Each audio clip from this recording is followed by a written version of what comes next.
À cheval entre la commune de Badiguichiri et celle d'Al-Akaï, le barrage de Kaura-Foga, dont les travaux ont été lancés officiellement ce lundi 8 mars, est un vieux rêve devenu réalité.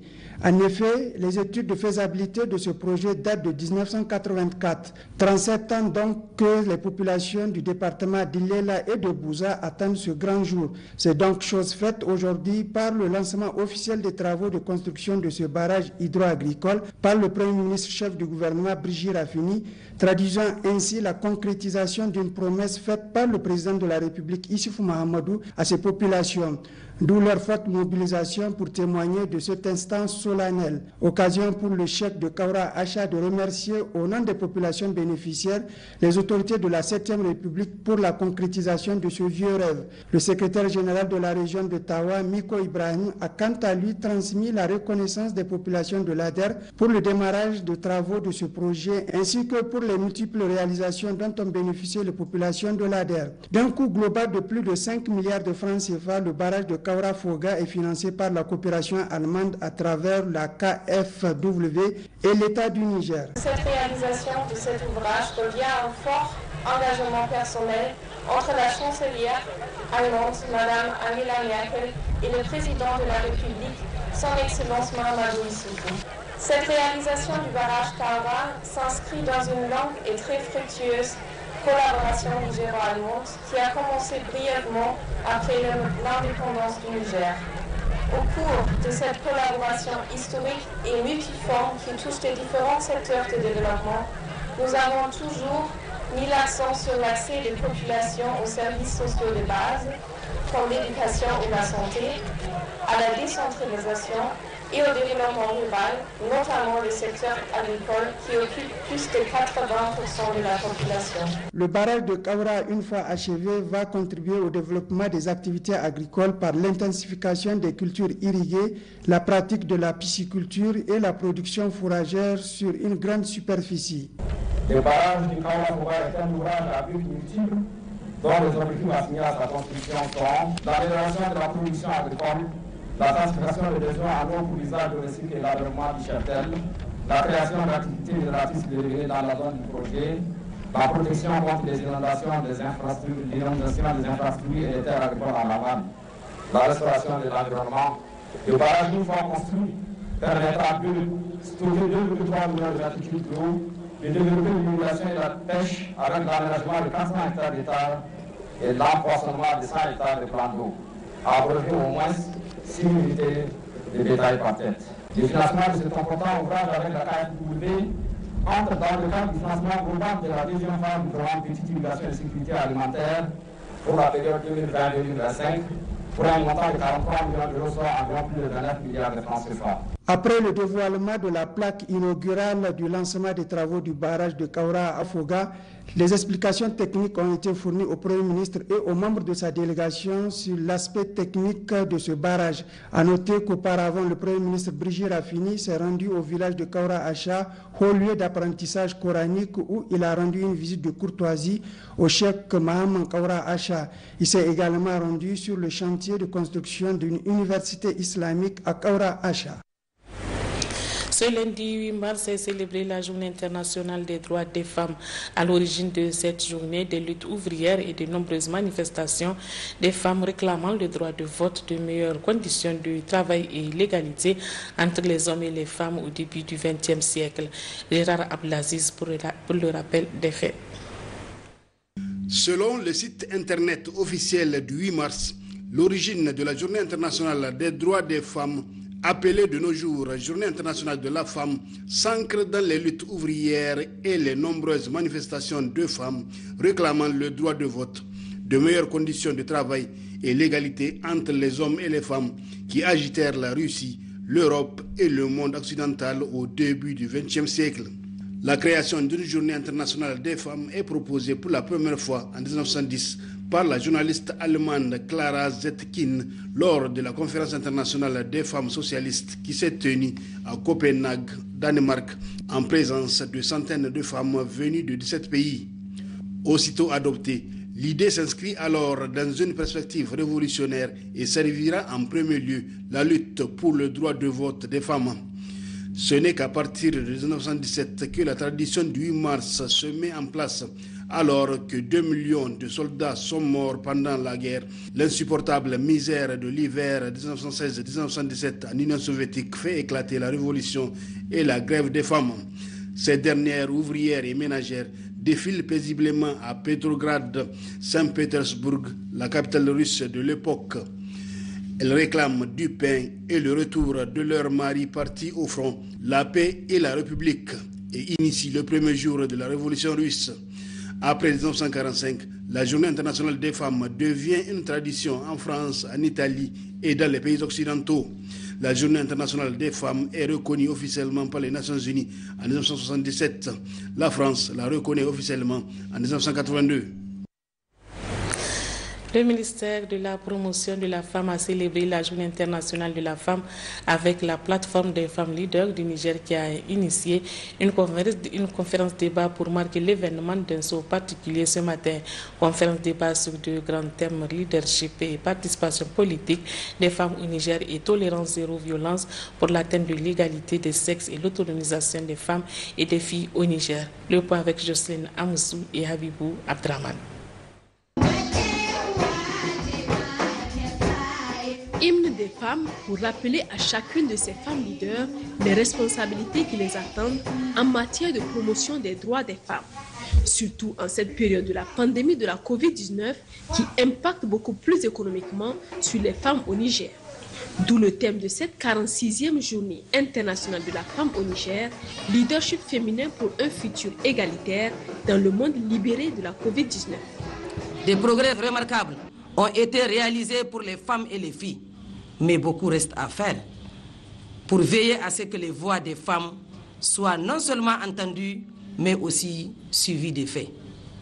Il est aussi urgent d'augmenter la participation des femmes à la prise de décision pour garantir que les questions prioritaires des femmes reflètent les principes socio-démocrates des sociétés justes, équitables, qui soutiennent et encouragent tous les citoyens.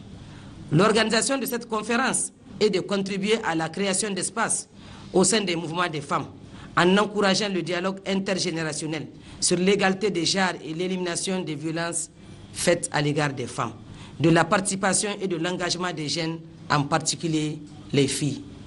Dans cette initiative, la plateforme des femmes leaders est soutenue par l'Union européenne et les Nations unies à travers le programme Spotlight. Nous devons célébrer les efforts considérables déployés par les femmes et les filles partout dans le monde pour façonner un futur plus égalitaire suite à la pandémie de Covid-19 et mettre en lumière les lacunes à combler, à commencer par la présence des femmes dans les instances de prise de décision et surtout de faire en sorte que les violences soient bannies de nos communautés. Le programme Spotlight, qui est une initiative pluriannuelle de l'Union européenne et des Nations unies, qui a pour objectif majeur l'élimination de toutes les violences à l'égard des femmes et des filles au Niger.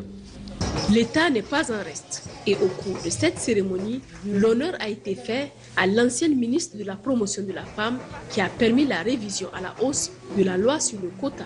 Là, nous disons que vraiment on ne fera pas, on ne se mettra pas de côté. Le thème, en tout cas, il fait allusion à la Covid-19.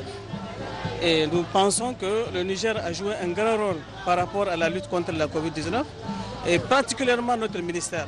Nous avons formé les femmes à travers toutes les mesures barrières. L'État a beaucoup fait parce que pour toutes les couches sociales surtout. Sinon, il y avait un programme, en tout cas qui aujourd'hui va intéresser les femmes. Le programme du gouvernement a pris en compte toutes les couches défavorisées. Le secrétaire général, en ouvrant cette assise, revient plus en détail sur les efforts de l'État. À l'Assemblée nationale, on compte 29 députés sur 171 députés, soit 17%. Au gouvernement, 7 femmes ministres sur les 42, soit également 17%. Sur 1525 postes de responsabilité de la fonction publique, il y a 178 femmes, soit 12%. Pour la nouvelle législature, dont son mandat va débuter le 17 mars prochain, vont siéger 43 femmes députées sur 166 députés élus, soit 25,90%. Donc, 26%, ce qui dépasse même la loi sur le quota qui a prévu 25%. À travers cette rencontre, les femmes leaders vont échanger sur deux grandes thématiques. L'une sur leadership et participation politique des femmes au Niger et l'autre sur tolérance zéro violence pour l'atteinte de l'égalité des sexes et l'autonomisation des femmes et des filles au Niger. Tu es libre! Libre car tu t'es libéré! Lancement cet après-midi des programmes des activités d'Oxfam séminaire de la réussite des autres à l'occasion de la commémoration de la Journée internationale de la femme. C'est le secrétaire général du ministère de la promotion de la femme et de la protection de l'enfant qui a présidé les activités en présence du gouverneur de la région de Niamey, Ampouka Oudou. Le point avec Hawa Mamoudou et Imran Maïga. Oxfam, mouvement citoyen mondial, vise à mettre fin à l'injustice, à la pauvreté en luttant contre les inégalités qui les perpétuent. Cette confédération internationale n'a pas dérogé à la règle. En cette journée internationale des droits des femmes, célébrée dans de nombreux pays à travers le monde. Occasion pour elle d'organiser une grande rencontre à l'intention des femmes et des filles pour faire le bilan des progrès réalisés en matière des droits des femmes et le plaidoyer pour les nouvelles perspectives. Plusieurs initiatives et stratégies sont développées à travers une large mobilisation sociale, aussi bien par les institutions internationales, des organisations non gouvernementales que par l'État. C'est dans ce contexte qu'Oxfam au Niger commémore le 8 mars avec plusieurs activités en matière de promotion des droits des femmes.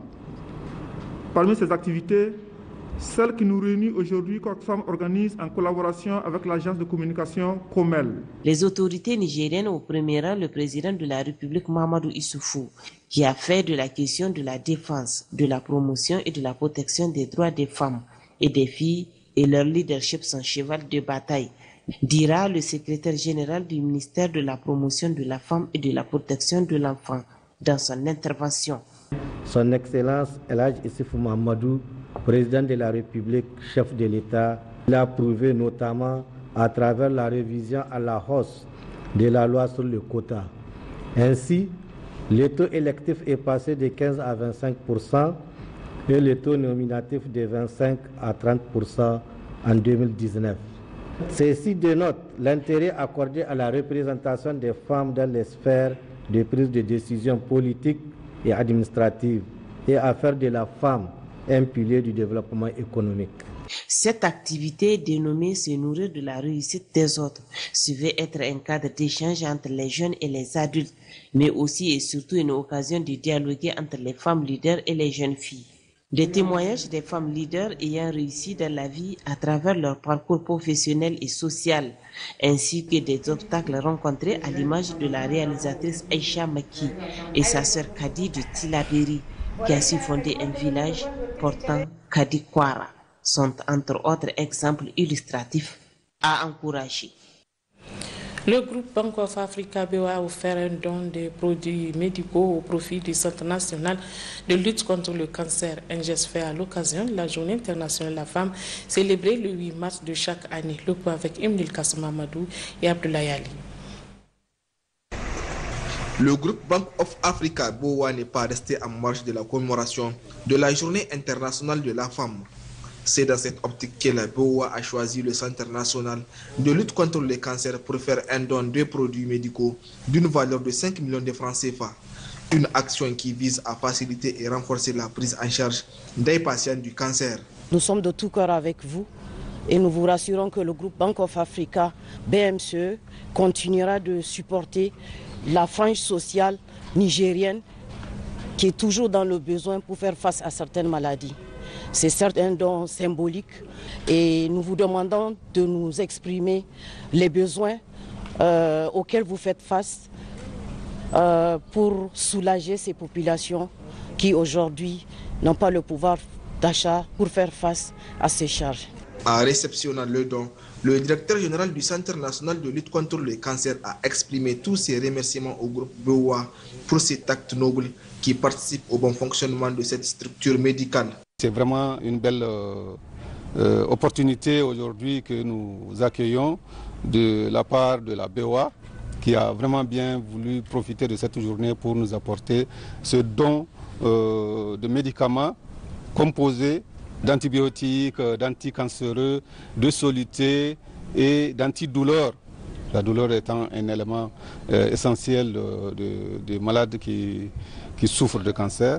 C'est vraiment, nous vous remercions infiniment, que Dieu vous récompense infiniment et qu'il nous permette aussi de continuer ensemble nos efforts communs pour accompagner les malades, afin que vraiment qu'on puisse faire ce qu'on peut pour soulager leur souffrance. L'équipe de la BOA a mis à profit cette cérémonie de donation pour effectuer une visite guidée au niveau de certains compartiments du centre de lutte contre le cancer.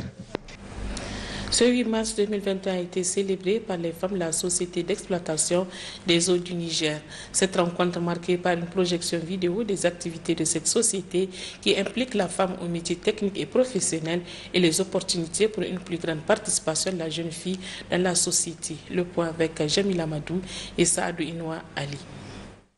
L'implication de la jeune fille aux métiers socio-professionnels est l'un des sujets qu'encourage la Société d'exploitation des eaux du Niger.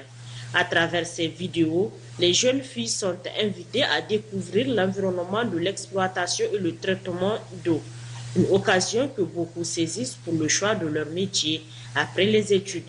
Ceci se matérialise par une collaboration entre la Société d'exploitation des eaux du Niger et le lycée d'excellence afin d'encourager les élèves à cultiver l'esprit de recherche scientifique. Au cours de cette signature de convention, le directeur général de la SEN a encouragé cet engagement avec les responsables des établissements scolaires. Des opportunités, nous allons en avoir. Et j'invite le DRH qui est juste à la première table à penser à ces actions de WIDO quand nous allons devoir embaucher, promouvoir et les 160 personnes qui vont bientôt partir à la retraite, quand on va devoir embaucher et promouvoir aussi pour répondre à la croissance de notre activité au Niger, puisqu'il y a tous les jours plus de branchements, il y a tous les jours plus de clients à satisfaire. Et ça, c'est un événement et ça doit donner à chaque fois des opportunités pour les femmes nigériennes, pour rejoindre la SEN et travailler au sein de la SEN. Pour le proviseur du lycée d'excellence, cette collaboration permet aux élèves de travailler afin d'éviter l'échec et le désespoir. C'est un lycée à caractère purement scientifique. Au niveau de l'école, nous avons constaté que les filles encore sont plus excellentes que les garçons. Mais c'est vraiment dommage que les capacités des filles ne dépassent pas 55 places. C'est-à-dire que c'est vraiment une chose que s'il y a des gens qui sont là, qui peuvent nous aider par rapport à ça, ou bien peut-être aider l'État par rapport à ça, pour que la capacité d'accueil au niveau des garçons soit la même chose que la capacité d'accueil au niveau des filles. C'est vraiment important compte tenu de leur capacité, de leur pouvoir de bien faire, vraiment même au niveau du concours. Parce que c'est qu'on nous a toujours reproché que quand on organise le concours, on peut trouver une fille qui a 15 de moyenne, mais compte tenu du fait qu'il n'y a pas de place, on se retrouve qu'on est obligé de prendre un garçon qui a 12 de moyenne. Une rencontre qui a facilité des échanges fructueux sur la responsabilité de la femme, engendrée par des avancées significatives enregistrées au sein de cette administration. L'ONG AFV et CARE Niger ont célébré hier en prélude à la journée commémorative des droits de la femme. Ces manifestations se sont déroulées dans la commune rurale de Dogo, région de Zender. Le point avec Arit Rosa et Lawali Husseini. Cette 46e édition de la Journée internationale de la femme a pour thème « Leader féminin pour un futur égalitaire dans le monde de la Covid-19 ». Ce thème vise à célébrer les efforts inestimables déployés par les femmes et les filles partout dans le monde pour façonner un futur et une relance plus égalitaire suite à la pandémie de la Covid-19 et met en lumière les lacunes comblées. A noter la vice-présidente de la délégation de la commune rurale de Dogo, Mme Hassan Achetou Elaji Inoussa, au cours de son intervention. Par ailleurs, elle a souligné que cette journée vise à promouvoir les droits des femmes et des filles contre toute discrimination à l'égard de ces couches sociales. Ainsi, les femmes sont au premier plan de la lutte contre la COVID-19 en tant que travailleurs de première ligne et professionnels de santé, en tant que scientifiques, médecins et pourvoyeuses de soins, a-t-elle indiqué. À noter, auparavant, la représentante régionale de la promotion de la femme et de la protection de l'enfant, Mme Al-Kassim Mariama, les chefs du village et les femmes leaders de la commune rurale de Dogo, tous ont abondé sur les droits de la femme ainsi qu'aux problèmes auxquels elle est confrontée. Pour joindre l'utile à l'agréable, les femmes leaders organisées en fédération ont présenté un sketch pour marquer la fin de cette cérémonie, tout en adressant leurs remerciements aux ONG CARE Niger et AFV pour les appuis multiformes qu'ils ne cessent d'apporter aux populations vulnérables en général et à la femme en particulier.